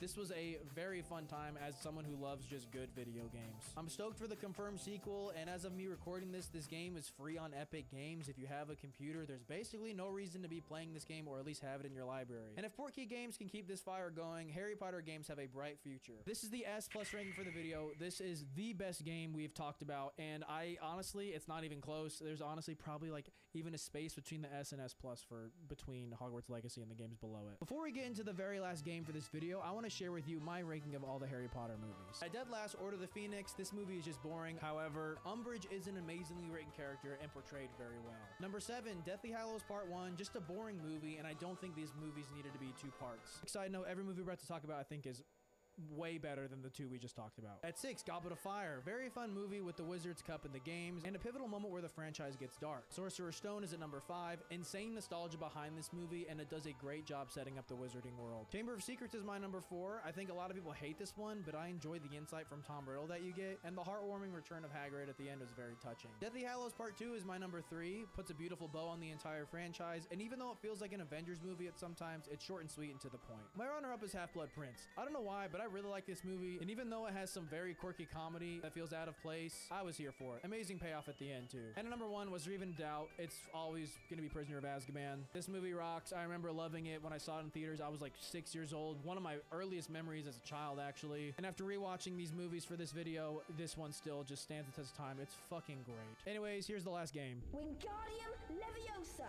When Hogwarts Legacy came out, there was a controversial decision to leave Quidditch out of the game. Many were pissed about this choice, but Portkey Games promised that a standalone Quidditch game was in development and wasn't far away from launch. And thus Harry Potter Quidditch Champions was born. Remember when I just said that if Portkey Games can keep this fire rolling with Hogwarts Legacy, Harry Potter games have a great future? Well, let's just say Harry Potter Quidditch Champions wasn't the best start. Unlike Quidditch World Cup, this game has a lot more depth to its gameplay, but I still don't think it's anything special. They took a cartoonish art style approach for the graphics, which I don't really understand because I think the graphic engine from Hogwarts Legacy looked amazing and would have worked well for the Quidditch game. Anyways, I wasn't sure what to feel when I was playing this game. I don't feel like I was any good at the game, but even on the base difficulty, I had no problem mollywopping the computers. Granted, the game does ask you your age upon launch of the game. Let's just say my age just wasn't an option, implying maybe I'm not supposed to be playing this game. It's pretty cool though. You can play different cups, starting in the backyard of the Burrow all the way up to the Quidditch World Cup. I just feel like this game could have been so much better. I feel like it's just also insanely outshined by Rocket League or even like Rematch. I know they're different sports, but I just really had a hard time having fun with this game. The gameplay just wasn't satisfying, which is usually with sports games, that's kind of the whole jam that you're supposed to get. It felt like an afterthought to Hogwarts Legacy, and then that afterthought was turned into a full-blown game that still remained an afterthought, or it was like treated like an afterthought in development. I think you can get this game for pretty cheap. It does feel like a cheap game, so I guess there's that. It's a C tier. Anyways, here's my final ranking of all the Harry Potter games. Let me know what you like, what you disagree with, what you do agree with. I know you hate, you're pissed about this ranking right here. Yeah, that one is driving you crazy. Hey, if you're still watching, maybe consider subscribing, because this statistic is tells me a lot of you aren't subscribed, and maybe you could change that. Want to hear me play and rank every Lord of the Rings game or every Fallout game? Click on screen now, and if you liked, leave a like. If you didn't, leave a dislike, and thank you so much for watching.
I've tested dozens of smart glasses, and here are the best ones I would pick at every price point. We'll start at the bottom with the cheapest possible options and work our way up in $50 to $100 increments all the way to the most expensive. And if you appreciate first, let's start out with entry-level smart glasses from $1 to $50. Now, the hard truth is you're just not going to find a lot of quality stuff at this price point, and I know this because I've tested a bunch of smart glasses under $50, and almost all of them suck. The ones that advertise a lot of features, none of them work. So there's really only one smart glasses I'd recommend at this price point, and it is these $49 camera glasses. I've tested these numerous times, and even though the 1080p video quality isn't amazing, people still like it because there's no recording light. You can record for as long as you want, and they just do the job for the minimum possible price. It comes with a 32GB micro SD card built in, but you can take it out and put a bigger one in if you want to store even more video footage. Again, it's only 1080, so you can store plenty even with a 32GB card, so honestly there's no need to buy any bigger one. The video quality itself isn't the best, but you're really just paying for the bare minimum here to be able to record hands-free with glasses for as long as you want with no recording limit and in horizontal video. So it's kind of nice to get all that for just $49.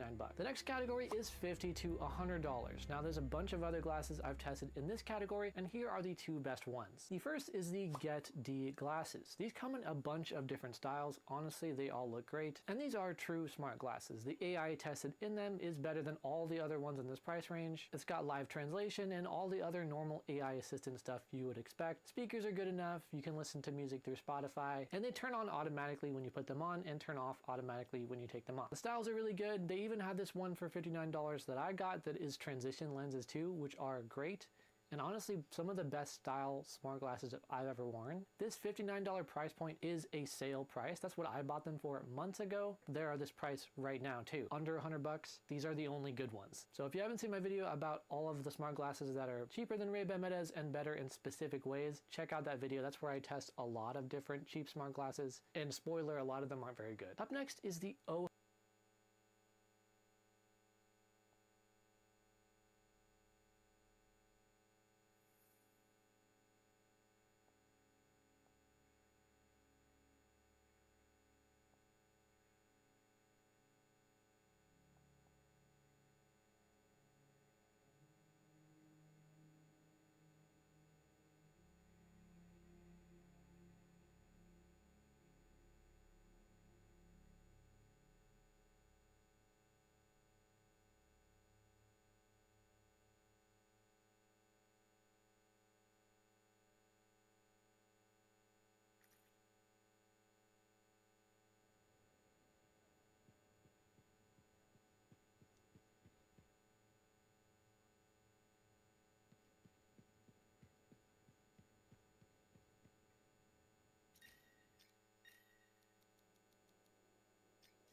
So, you've built yourself a gaming PC and you installed Steam. You've purchased a handful of your favorite games or some of the newest titles that you want to play. Now you want to expand your game library a little bit without breaking the bank. So what now? Well, you have a ton of options when it comes to purchasing games at a discount. There are constant sales and events on Steam itself, but there are also several reputable and trustworthy sites you can go to purchase discounted Steam keys to help bolster up those rookie numbers that you've got in your library. But then, while you're scouring the internet for the best deals, you will undoubtedly stumble across G2A.com, which is one of, if not the biggest digital entertainment marketplace on the internet. If you want something on the cheap, from games and software keys to gift cards and discounted subscription services, it's all there for way under market price most of the time. Now, the integrity of the site has been questioned for ages, with some people, including G2A themselves, feverishly defending the marketplace and promising that all the products that you can buy there are completely legit, while others have accused it of being the Wild West with no regulation of the sellers who sell keys that have been obtained through, let's just say, dubious means. While you browse through the game sections, you will undoubtedly come across one of the bigger parts of the site, the random key packs. This section of the market is full of packs of random Steam keys with different levels and price points designed to entice you into spending money on the chance that you could receive some high-quality games for a fraction of the price that they would cost you normally. Each tier of said packs has certain specifics that they guarantee the games you will receive will meet. Things such as minimum prices or a certain amount of reviews for the games included.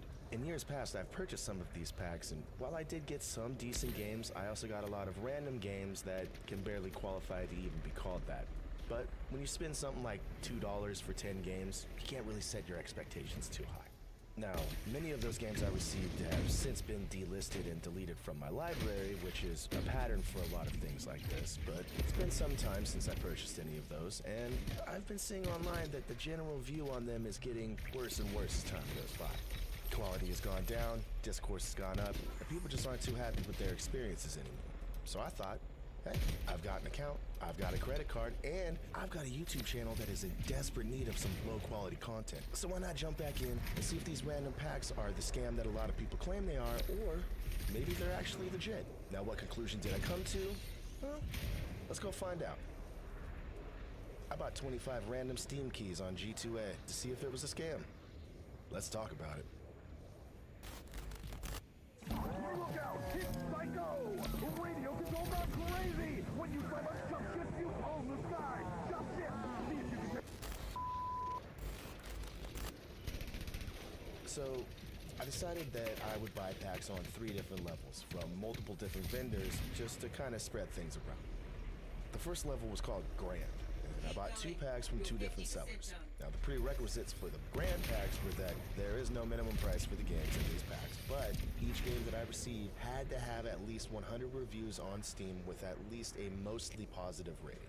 Going back to the listings now, it seems that they have to have 1,000 reviews, but with the requirements, they change like the weather, so it doesn't really matter. The games they have listed as potential keys that you could receive are games like Horizon Zero Dawn, Days Gone, No Man's Sky, and a couple dozen more high-quality AAA games. Did I receive any of those? What do you think?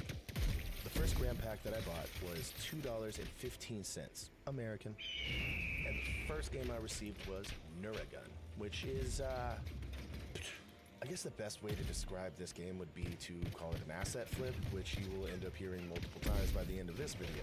And if you don't know what those are, the short and sweet of it is that some game developers get either free or cheap assets from the Unity or Unreal shops from places like itch.io, and then use those default assets to create a game. Sometimes they make the games from scratch, sometimes they use pre-made templates, and sometimes they have AI write most of the code for a game using just their library of assets. And that is a trend that is becoming far, far more common at a very, very fucking alarming rate. But the thing is, there are some incredible asset flip games out there. I've played a bunch of awesome indie games that were made using stuff that wasn't made by the developers themselves. Now, I'm not going to name those games or the developers because I don't want to drag the names of people who make good quality games into this discussion, but there are some hidden treasures among the garbage that Steam will allow people to sell you. So I try not to judge too hard when I recognize certain pre-made assets in a game, because if you make a game that I have fun with, I don't actually give a fuck if you didn't personally design every single part and piece of it. Now, I say all of that to say this. Most asset flips are fucking trash. Neurogun is one of them. I would insult the developers, but I honestly think that this game was mostly built using AI, so the developer just kind of had to load in, see if it worked, and then call it a day. I got hard locked on this game, not once, not twice, but thrice, due to certain objects or even my own character getting completely stuck and blocking any way to move forward. Couldn't even exit the game, had to Alt F4. So the only way for me to continue the game was to restart. But I was so dedicated, I actually wanted to finish this game, so I kept retrying. And you know why I could keep retrying? Because as long as you avoid some of the game-breaking errors, it would probably take only about 10, maybe 15 minutes to beat this entire game. It's weird because it seems like they genuinely tried in the beginning, like the first couple rooms, and then they just gave up afterwards, which is pretty consistent for games that have been coded with the heavy use of AI. They make a small section of the game first by hand, and then they fill out the rest of it with code generated for them. Now, if this wasn't made that way, then I apologize for blaming AI for this trash, and I also apologize to the people who have bought it, because this is a broken mess. Not that I think anybody has ever bought this game directly. I'm pretty sure that this game is exclusively sold only through random key packs like this. Regardless, I finally played through the game. I made it to this big area that is basically just a giant time bomb of glitches. It's insane. So you can walk into these walls of light, and then you just get randomly teleported onto like a fucking hotel sign at the top of the map. And then I started running and jumping along the top of the power lines because, you know, the collision in this game is just immaculate. Yeah, and then I just overall started fucking around until I accidentally jumped off the side of the map, and I got a peek of apparently what the entire game looks like as I fell into a endless abyss. There's no end to this game, as far as I can tell. Just once you make it out into the city area, there's nothing else to do. So you just quit, I guess? Oh. There's no story at all. There's no type of reasoning behind anything that you're doing. You're just there. Most demos last longer than this game. This feels like a tech demo for a console that had a Kickstarter that never ended up coming out because everybody just like kind of realized it sucked. But anyway, once I played this game as far as I could, I just moved on to the next game, hoping that it would be a little bit better. I need assistance. And here we are. I assume that this is pronounced dopamine? Dopamine, maybe? I don't know. Oh, or maybe it's supposed to be based in like biblical Egypt and it's called fucking Dew Famine. That'd be pretty cool. Anyway, I don't know how it's pronounced, but it's a terrible fucking name anyway, so who gives a shit? But for the sake of consistency, I'm just gonna say Dopamine. So, Dopamine is a first-person puzzle game where you solve a few fairly menial puzzles and then make your way through a ship to get to somewhere else on the ship that really isn't even that far away. It's like 3 rooms away from the start of the game. They don't really explain what you're doing it all that well because just like most of the games on this list, and I'll be talking about it, the story is only told through the opening cutscene, which is poorly translated, borderline nonsensical text, and then the ending cutscene, which is again more poorly translated text, and there's nothing in between. From what I'm to gather, there's some emergency happening because of reasons, I guess. And we need to solve a bunch of puzzles to get to the area of the ship where we can fix it. Seems like a weird design that you would have some sort of space station where you can only move from room to room if you can solve puzzles or point lasers correctly. I don't know. Seems like a kind of stupid fucking idiot idea. But hey, maybe that's just me. Whatever.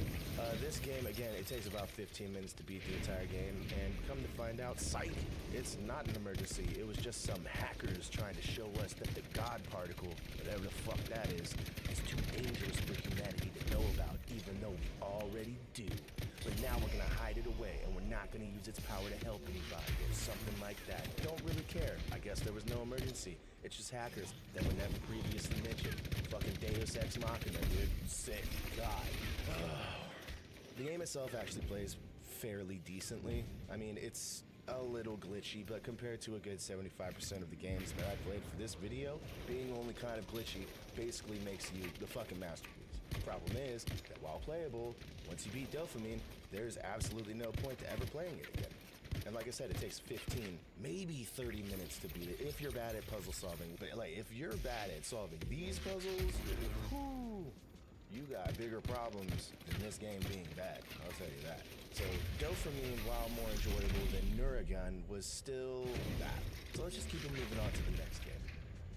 Oh wait, I can't. Because the next game I received was Dopamine VR.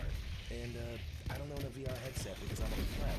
Now I know that isn't the fault of the people selling these packs, but it just does kind of seem a little bit shysty to include games in your key packs that only a significantly smaller section of your consumers will even be able to play. That's shitty. Now, if this is a VR game that you could play without a headset, it wouldn't be as much of a deal, but this is not one of those. Headset required, so completely unplayable for me. But even though I didn't get to play this one, I know exactly what this game is already because I just played it, so I can pretty confidently say that this one also sucks balls. Actually, it's probably worse because I have no idea how they implemented the VR mechanics into this game, but I bet they didn't do it very well. But regardless of all that, now I guess we just move on to game number 4, which is Inquisitor's Heart and Soul. So when I load this game up, it instantly loads into the same language select screen that I've already seen on every other game so far. And the next thing I see is that the main character of this game is just Keanu Reeves with dreads. Look at, they straight up just stole dude's face. Look, guys, what the fuck are we doing here? Why is he smoking a cigar in some weird sci-fi hellscape? Why is everything so hard to see? The fuck is even going on? Why is Keanu stuck in Tron meets a colorblind test? This shit sucks. There's a good reason that only 12.5% of players have unlocked the one and only achievement for this game, which is simply completing the tutorial section. I tried, but both times I got stuck in some weird swimming section, because you're like swimming in space. I don't fucking know. I guess there's combat later on in the game that's actually half decent, but after getting hard locked twice, I just gave up ever trying to reach it. When your game is so broken that 87.5% of your player base doesn't even complete the tutorial, you might have a fucking couple issues, dude. Now, so this game says it doesn't support controllers, but it does have built-in controller support because it shows the glyphs. It just doesn't work, like half your inputs are wrong. So I guess Steam is right, it doesn't support controllers, but it's supposed to. Oh, and by the way, that's an issue with about half of the games on this list, including the others that I have already talked about. But the games with those issues all share another major issue that we'll be talking about in just a little bit. But more on that later. Let's get back to this game. Inquisitor's Heart and Soul is a dog shit taco. This game is awful. Looks terrible, plays terrible, it's broken, and it clearly is stealing someone's likeness. This is an unintelligible mess, and honestly, it shouldn't even be allowed on the Steam store. And much less, they're charging like almost $8 for this shit. Insane. The fuck? You know what? I'm not going to talk about this one any longer. I'm going to get legitimately pissed off. Let's move on to the last game from Grand Pack number 1, which was an interesting looking game called The Great Invasion. So, with most of the games so far, the file size was fairly small. They were all in the 1 to 4-ish gig range. But The Great Invasion, well, this game was a whopping 18 plus gig download, which gave me a little bit of hope that this would actually be more of a complete experience, you know, like an actual full game, not something that I can just walk through in 15 minutes. Yeah, too fucking bad, dog. This is somehow worse. The Great Invasion starts with you saving your girlfriend from being burned alive by a mob of people standing on rooftops, I think she's a witch? Or like a cyborg? I don't know. Anyway, you do that and it's all in first person. Now, by save your girlfriend, I mean you pick her up and you walk slowly while she lies there, motionless, stiff as a board. And in the meantime, text keeps popping up at the bottom of the screen showing that the mob of people that you can't actually see, they're mad at you because you're escaping, even though you're slowly meandering through this level. Or they're throwing Molotovs at you. And by throwing Molotovs, I mean the game just randomly has fire pop up around you, and the fire does 0 damage, by the way, so it doesn't even really fucking matter. You just walk right into it.